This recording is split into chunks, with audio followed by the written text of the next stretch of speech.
નમસ્તે મિત્રો. મૈત્રી એક દિવ્ય આધ્યાત્મિક ગુણ છે. શ્રીમદ ભગવદ્ ગીતાના 12મા અધ્યાયના 13મા અને 14મા શ્લોકમાં ભગવાન શ્રી કૃષ્ણે ભક્તિયોગની વાત કરતા ભક્તના લક્ષણો બતાવ્યા છે.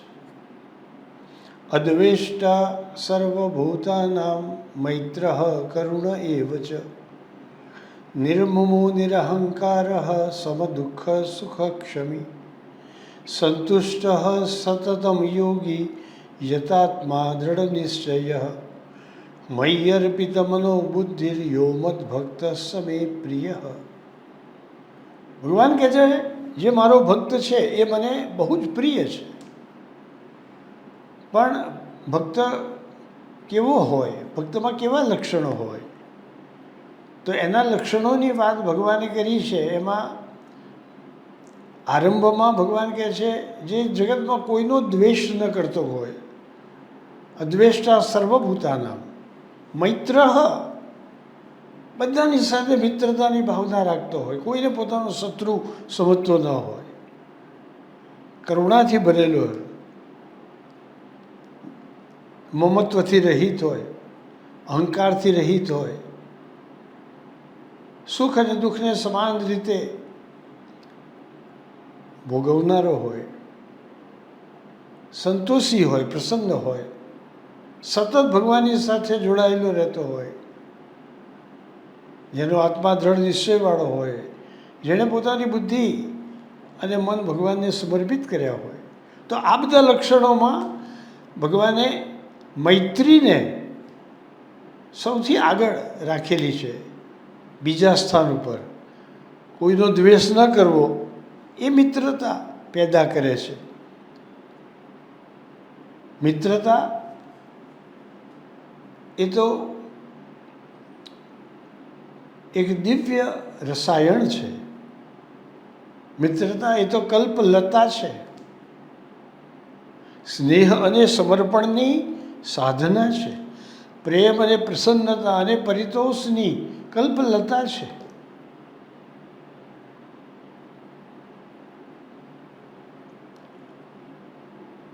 મૈત્રી વિશે અનેક કવિઓએ અનેક સુંદર બાબતો લખેલી છે. ગરુડ પુરાણમાં એક સુંદર શ્લોક આવે છે, શોકત્રાણમ ભયત્રાણમ પ્રીતિ વિશ્વાસ ભાજનમ. શોકનો નાશ કરનારું, ભયનો નાશ કરનારું, પ્રેમ અને વિશ્વાસનું પાત્ર. કેન રત્નવિદમ સૃષ્ટમ. કોણે આ મૈત્રી રૂપી બે અક્ષર મૈત્રીના, મય અને ત્રી, કેન રત્નમિદમ સૃષ્ટમ મિત્રમ ઇતિ દ્વયક્ષરમ. મિત્ર નામના બે અક્ષરનું આ રત્ન કોણે સર્જ્યું હશે? ભગવાન સિવાય કોણ સર્જે? મિત્રતા ક્યારે અને કેવી રીતે થાય? તો એના વિષયમાં પણ સંસ્કૃત સાહિત્યમાં એક સરસ વાત કરવામાં આવી છે.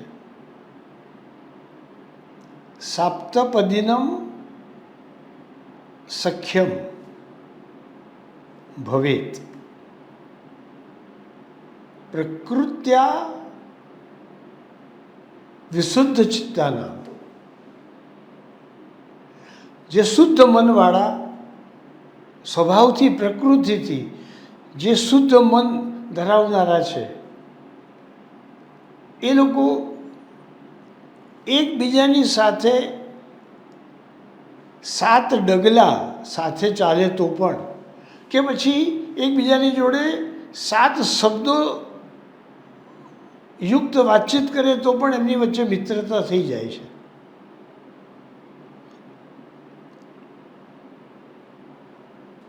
જો એકબીજાના ગુણોને જાણીને એમનામાં રહેલું જે સારું તત્વ છે એને સમજીને એકબીજાના ભાવનું પોષણ કરીને એકબીજાના ઉપર પૂરેપૂરો વિશ્વાસ ઉત્પન્ન થાય એવા પ્રકારનો સંબંધ બનાવીને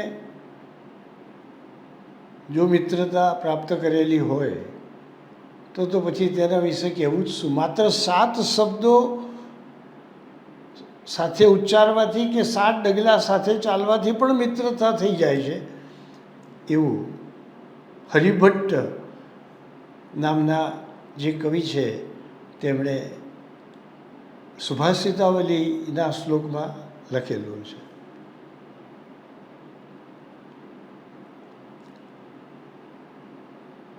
અશ્વઘોષ નામના મહાકવિએ સંસ્કૃતમાં બુદ્ધ ચરિતમ નામનું કાવ્ય લખ્યું છે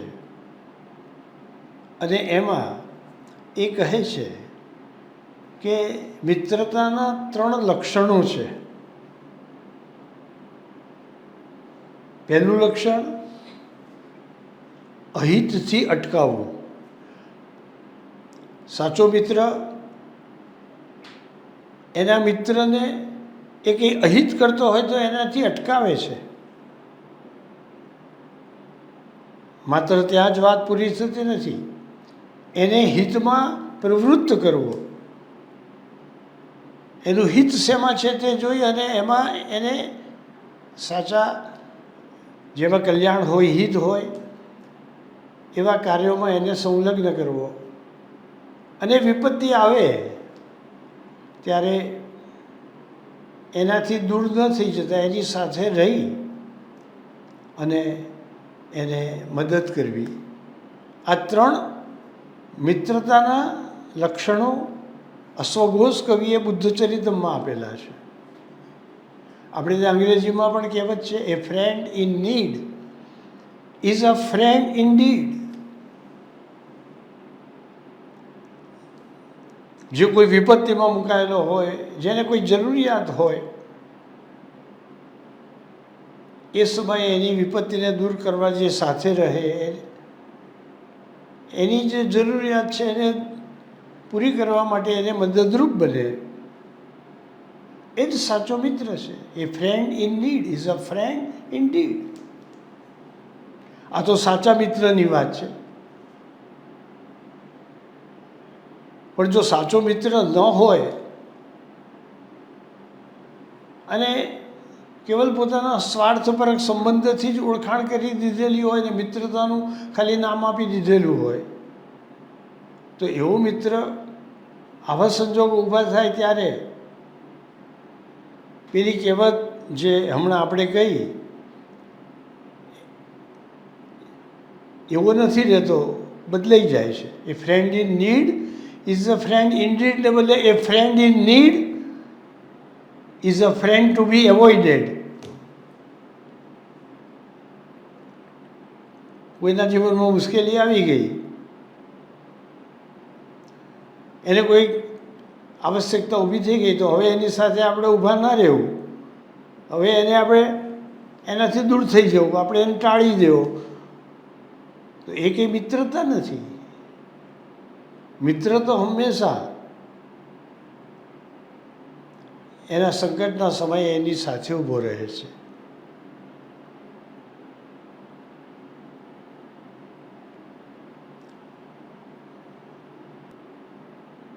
જગતમાં મૈત્રીની વાત આવે એટલે આપણને ભગવાન શ્રી કૃષ્ણ અને સુદામા યાદ આવે. કારણ કે મિત્રતાનું આનાથી વધારે ઉત્તમ ઉદાહરણ જગતમાં ક્યાંય બીજે નથી. સ્વયં દ્વારિકાધીશ હોવા છતાં, અને દ્વારિકાધીશ હોવું એ દ્વારિકાના અધિપતિ હોવું એટલું જ નહીં, પણ સ્વયં સમગ્ર બ્રહ્માંડના અધિપતિ ભગવાન હોવા છતાં પણ ભગવાને મિત્રતાને ખાતર સુદામાનો કેવો સત્કાર કર્યો છે, સુદામાની સાથે કેવી મિત્રતા નિભાવી છે. એ તો કલાકો સુધી એના ચરિત્રનું અવગાહન કરીએ ને ત્યારે આપણને ખબર પડે કે એ બંને વચ્ચેની મિત્રતાનું ઊંડાણ કેવું છે. પણ ભગવાન શ્રી કૃષ્ણ ઉજ્જૈનમાં સુદામાની સાથે સાંદીપની મુનિના આશ્રમમાં અભ્યાસ કરતા હતા. બંને મિત્રો સાથે જંગલમાં જાય, લાકડા કાપીને આવે, ફળ ફૂલ આ બધું વીણવા માટે જાય. ગુરુએ શીખવાડેલા જે વિષયો છે તેની ચર્ચા વિચારણા કરે.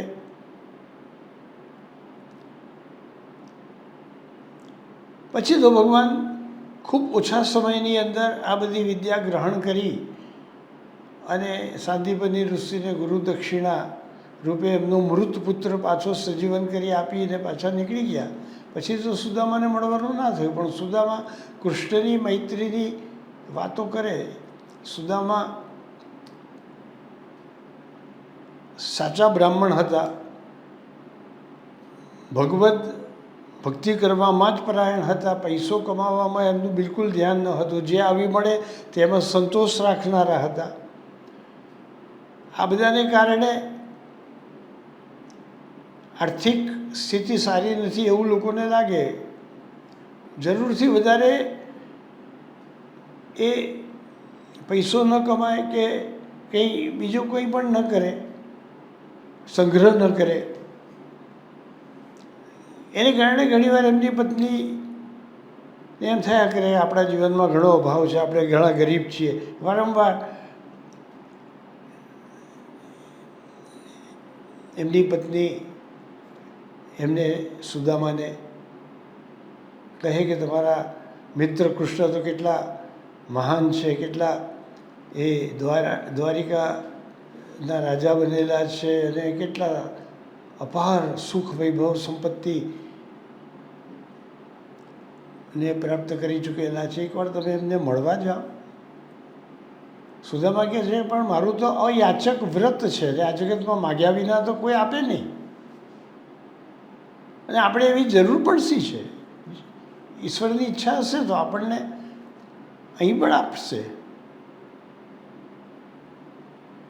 અને ભૌતિક સંપત્તિનો મોહ શું કરવા રાખવો, જે આવી મળે તેમાં સંતોષ રાખવો. પણ એમની પત્ની વારંવાર એમને કહ્યા કરે કે ના તમે જાઓ, ના તમે જાઓ. એમની પાસે જવું હોય તો ખાલી હાથે ન જવાય, કોઈની પાસે પણ જવું હોય તો ખાલી હાથે ન જવાય. એટલે પાડોશમાંથી પૌવા લઈ આવી એમની પત્ની અને સુદામાને આપ્યા. એક પોટલીમાં બાંધીને લઈને નીકળ્યા. દ્વારિકા પહોંચ્યા, ભગવાન શ્રી કૃષ્ણના મહેલ પાસે આવ્યા, સંદેશો મોકલ્યો. જ્યારે સાંભળ્યું કે સુદામા નામનો મારો મિત્ર મારા દ્વારની બહાર આવીને ઊભો છે, મને બોલાવી રહ્યો છે, તો ભગવાન પોતાના બંને હાથ લાંબા કરી અરે સુદામા તું આવ્યો, અરે સુદામા તું આવ્યો એમ કરી દોડીને ગયા. હિંડોળા ઉપર ઝૂલતા હતા પટરાણીની સાથે, કૂદકો મારીને નીચે ઉતર્યા, બંને હાથ લાંબા કરીને દોડ્યા. અરે સુદામા તું આવ્યો, અરે સુદામા તું આવ્યો.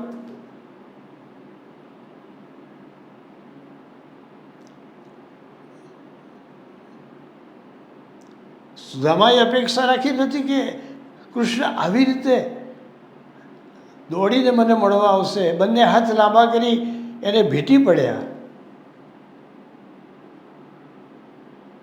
નગરના લોકો જોવા લાગ્યા કે આ કોણ છે, ફાટેલા તૂટેલા કપડાવાળો, સાવ કંગાળ સ્થિતિમાં હોય એવો આ ગરીબ બ્રાહ્મણ. અને દ્વારિકાધીશ એને ભેટી રહ્યા છે, એને છોડતા જ નથી. ક્યાંય સુધી એને ભેટેલી અવસ્થામાં રહ્યા, પછી એને અંદર લઈ આવ્યા. બધી રાણીઓને આદેશ આપી દીધો, આજે મારો પરમ મિત્ર મને મળવા આવ્યો છે, આજે તમે નોકરોની પાસે કામ ન કરાવશો, તમે જાતે કામ કરો. એક રાણીને કહે છે કે ઘર બરાબર સાફ કરી નાખો, બીજી રાણીને કહે છે કે આજે રસોઈયાની પાસે રસોઈ ના બનાવશો, તમે તમારા હાથે જ રસોઈ બનાવો, તમારા હાથની જ રસોઈ મારા મિત્રને ભોજન કરાવવી છે. એક રાણીને કહે છે કે મારો મિત્ર થાકીને આવ્યો છે, મારે એના પગ ધોવા છે, તમે પાણી ગરમ કરીને લઈ આવો. જોજો વધારે પડતું ગરમ ના કરતા કે પગ દાઝી જાય, જોજો ઓછું ના કરતા કે એને કારણે એનો થાક ના ઉતરે. હસેકું નવસેકું પાણું કરીને તમે લઈ આવો. અને એક સોનાના બાજટ ઉપર બેસાડી, ઊંચા આસન ઉપર બેસાડી, ત્યાં એ સોનાનો બાજટ મૂકી, એના પગ પાસે શ્રી કૃષ્ણ પોતે બેસી અને સુદામાના પગ દબાવવા લાગ્યા. આ તો મારો મિત્ર છે, આ તો બ્રાહ્મણ છે, પાછો મારો મિત્ર છે, આજે મારા આંગણે મારો અતિથિ બનીને આવ્યો છે, મારા અહોભાગ્ય છે કે આજે મને મળવા આવ્યો છે. અને પગ દબાવતા દબાવતા જ્યારે સુદામાના કાંટાને કાંકરાથી લોહી લુહાણ થયેલા પગને જોયા, ભગવાન પણ વિચલિત થઈ ગયા. ભગવાન પણ સુદામાને કહેવા લાગ્યા, હાય મહાદુઃખ પાયો સખા,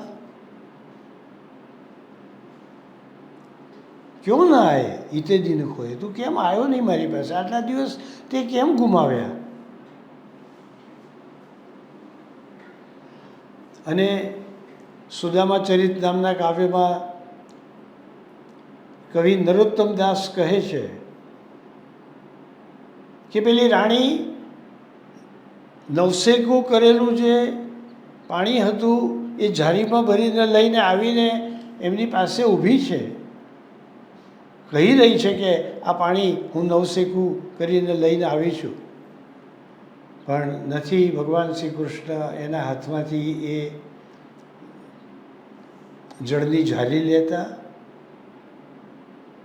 કે નથી એની સામે એ નજર કરતા કે આ પાણી મારી રાણી લાવીને મારી બાજુમાં ઊભી રહી છે. તો સુદામાના પગ જોયા કરે છે.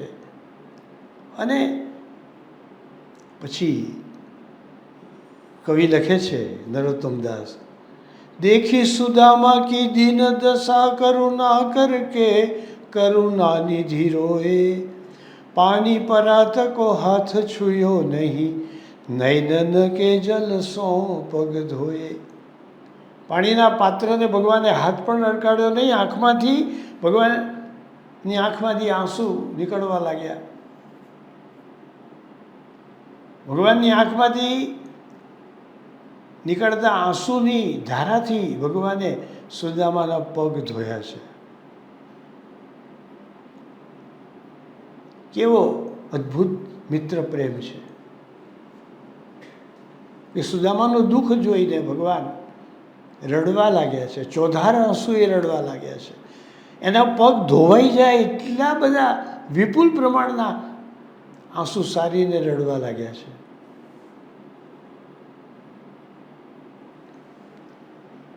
મૈત્રીના સંબંધો કંઈ જેવા તેવા નથી.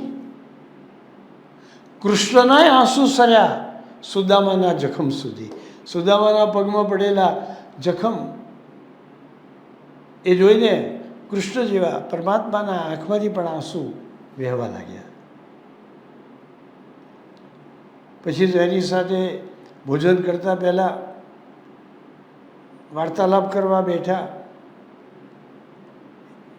એણે છુપાવી રાખેલી પેલી પૌવાની પોટલી ભગવાને ખેંચી લીધી, એમાંથી પૌવા ખાધા, એક મુઠ્ઠી ખાધી અને પોતાના જેવો મહેલ બની જાય એવી ભગવાનની ઈચ્છા કરી.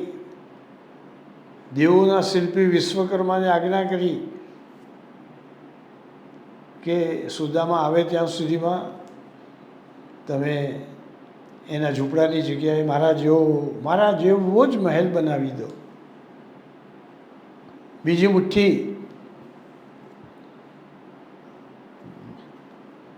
ખાધી અને પોતાના જેટલી જ સંપત્તિ એને મળી જાય એવા આશીર્વાદ આપ્યા. એને કહ્યા સિવાય જ કે હું તને આ આપું છું એવું એને કહ્યું નહીં. કારણ કે કદાચ એ કહે કે મારું અયાચક વ્રત છે એટલે માગ્યા વિના જ એ ભગવાનને ખબર હતી કે એ કશું માગવાનો નથી, એનું આ વ્રત છે, કોઈની પાસે યાચના ન કરવી, અયાચક વ્રત છે. એટલે વગર માગે ભગવાને એના જેવો મહેલ અને એવી જ સંપત્તિ આપી દીધી.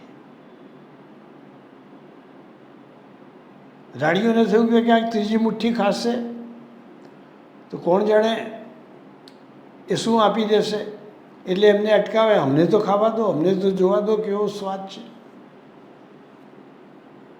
ભગવાન કહે છે યશોદા માતા પાસેથી મને જે માખણ ખાવા મળતું હતું એવો સ્વાદ મને આજે આ પૌવા ખાવાથી મળ્યો છે. આમાં મિત્રતાનો સ્વાદ છે, આમાં પ્રેમનો સ્વાદ છે.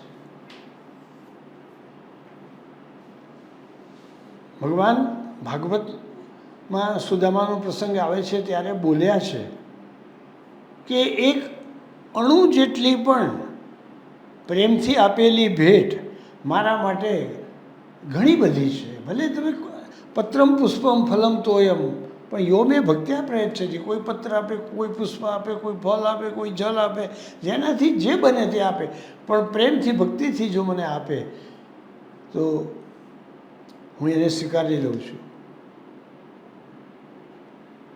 તદહમ ભક્ત્યુપરુતમ સ્નામી પ્રયતાત્મનઃ. ભગવાનને પ્રસન્ન કરવા ક્યાં અઘરી વસ્તુ છે. પત્રેષુ પુષ્પેષુ ફલેષુ તોયે અક્રિત લભ્યેષુ સદૈવ સસ્સુ ભક્તૈકલભ્યે પુરુષે પુરાણે મુક્ત્यै કથમ ન ક્રિયતે પ્રયત્ન. મહાભારતમાં કહ્યું છે કે પત્ર પુષ્પ ફલ જલ આ બધી વસ્તુ વિના કિંમતે માણસને મળી રહે છે. વિના કિંમતે મળતી આ બધી વસ્તુઓ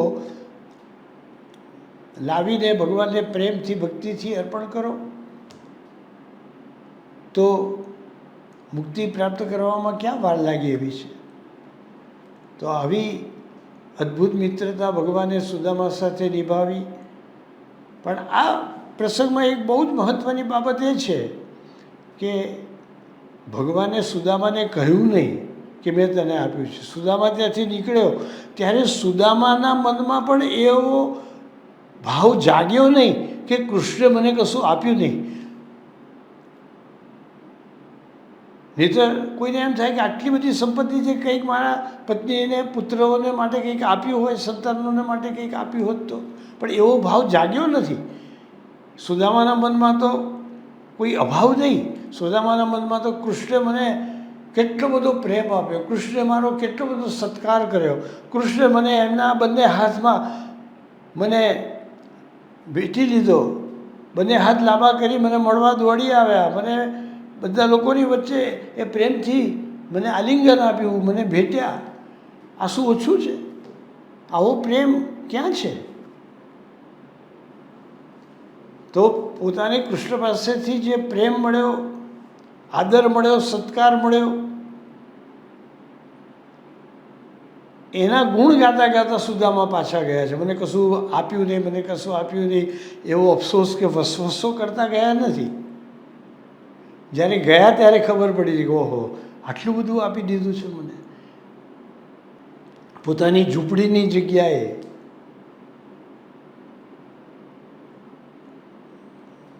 શ્રી કૃષ્ણનો પોતાનો સોનાનો મહેલ છે એવો મહેલ મારો બનાવી દીધો છે.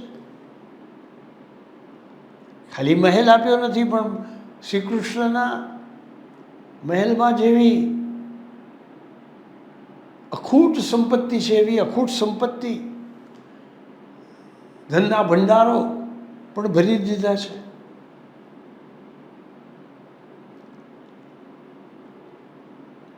જ્યારે સુદામાની પત્નીએ કહ્યું કે તમારા ગયા બાદ અને તમે અહીંયા આવ્યા એની વચ્ચે દેવોના શિલ્પી વિશ્વકર્માએ આવીને કહ્યું કે ભગવાન શ્રી કૃષ્ણની આજ્ઞા થવાથી આ તમારા ઝૂંપડાની જગ્યાએ મહેલ બનાવવાનો છે અને એમણે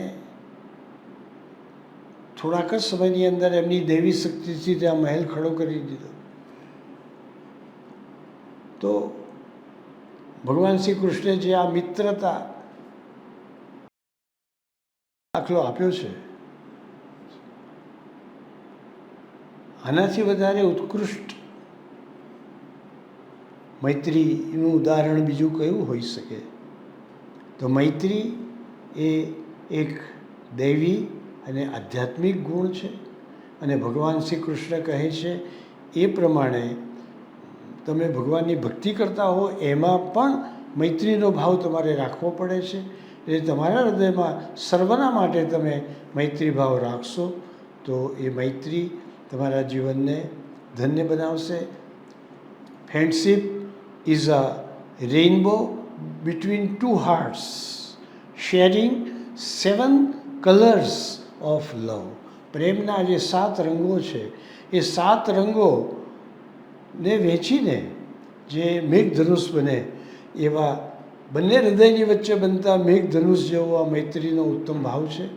એ મૈત્રી આપણે પણ જીવનમાં કેળવીએ અને એ મૈત્રીથી આપણે પોતે પણ જે સંસ્કૃત સુભાષિતમાં કહ્યું છે એમ પ્રેમ અને વિશ્વાસનું પાત્ર આપણે પણ બનીએ અને એનાથી આપણે પ્રેમ, પ્રસન્નતા, પરિતોષ, વિશ્વાસ આ બધા થકી આપણે જીવનને ધન્યતાથી યુક્ત બનાવીએ.